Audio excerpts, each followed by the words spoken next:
भैरवीताई, भैरवीताई, भैरवीताई, भैरवीताई, भैरवीताई, भैरवीताई.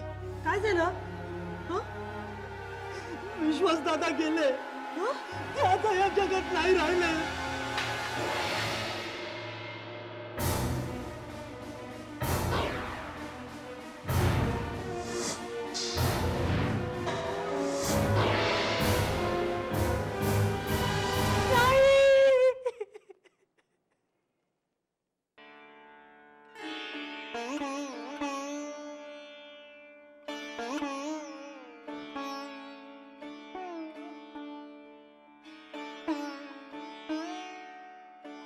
भैरवीताई, hospital मधून phone आला होता.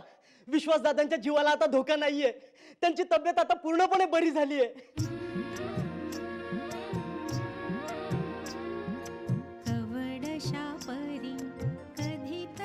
तुम्ही अजिबात काळजी करू नका. मी आहे ना तुमच्या सोबत. तुम्हाला काहीही होणार नाही. आई महालक्ष्मी नेहमी आपल्या पाठीशी आहे.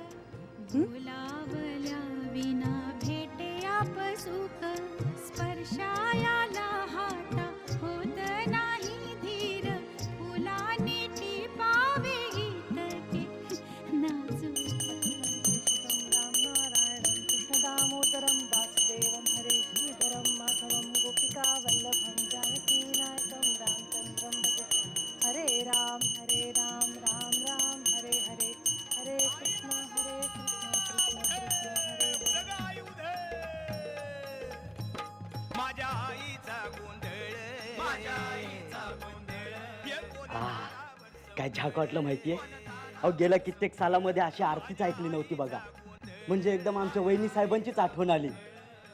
म्हणजे आम्ही लहान होतो, काही कळायचं नाही, पण त्यांचं गाणं म्हणजे खडीसाखर कशी जिभेवर आपोआप इरघळते तसं कानामध्ये इरघळत जायचं.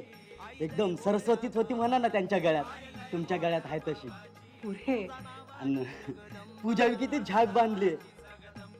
देव पण लय खुश झालं असतील आज. बास बास, किती कौतुक करशील. अहो करू द्या. नाहीतरी घरामध्ये माणसं तरी आहेत किती ज्यांचं कौतुक करावं अशी.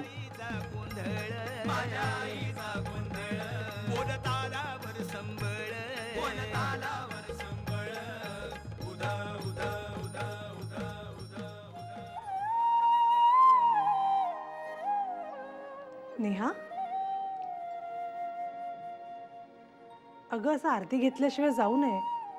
त्यानं आरतीचा अपमान होतो. एक मिनिट. All the best. आज परीक्षा आहे ना तुझी? दादू सांगत होता. झाली का सगळी तयारी? परीक्षा देणार नाहीये मी. का? I am sorry. मला अगदीच राहवलं नाही म्हणून विचारलं. विश्वासदादा या अवस्थेत असताना मला पेपर लिहायला सुचणार पण नाही. मी सांगितलं ना तुला, ह्यांना काहीही होणार नाही. नेहा, आपल्या देवघरातल्या समईकडे बघ. किती मंद आणि शांतपणे तेवते ती. या घराण्याचा कुलदीपक जर संकटात असता तर इतकी शांत असती का ती? आपल्या कुलदेवतेची प्रतिमा पहा. ह्यांच्या जीवाला जर काही धोका असता तर इतकी प्रसन्न दिसली असती का? नेहा, मला माझी आई नेहमी सांगायची की घरावर संकट आलं ना की देवघरात यावं. तिथे आल्यावर त्या संकटाची तीव्रता आपल्याला कळते. त्या संकटांचा आपल्यावर जेवढा परिणाम होतो ना, त्याहून जास्त देवघरावर आपल्याला परिणाम झालेला दिसतो. तू म्हणतेस ते मला सगळं पटतंय ग, पण सगळ्या गोष्टी समजून घेतल्या तरी मन थाऱ्यावर राहत नाही. त्याचं काय करायचं? काहीही करायचं नाही. फक्त एकच प्रश्न स्वतःला विचारायचा. ज्या विश्वासदादासाठी आपण आज परीक्षा देणार नाही आहोत, त्या विश्वासदादाला परीक्षा न दिलेली आवडेल का? मी सांगते, तू शांतपणे पेपरला जा, ठीक आहे?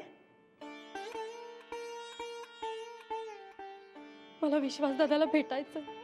अगं मग जाऊ की संध्याकाळी. त्यात एवढं रडण्यासारखं काय आहे? पण बाबा, बाबांना मी सांगितलं, आता या सगळ्या गोष्टी मनातून काढून टाक आणि शांतपणे पेपरला जा, ठीक आहे?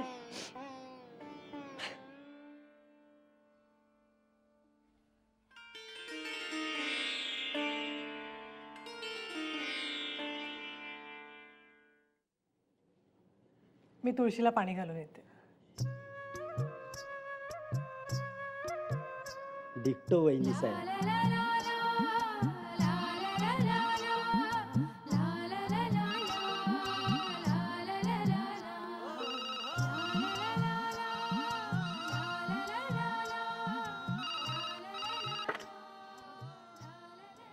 हॅलो, हॅलो हॅलो, कोण बोलतोय? भैरवी ताई का? मी नाना बोलतोय. प्लीज जरा भैया साहेबांना फोन देता का? काय झालं?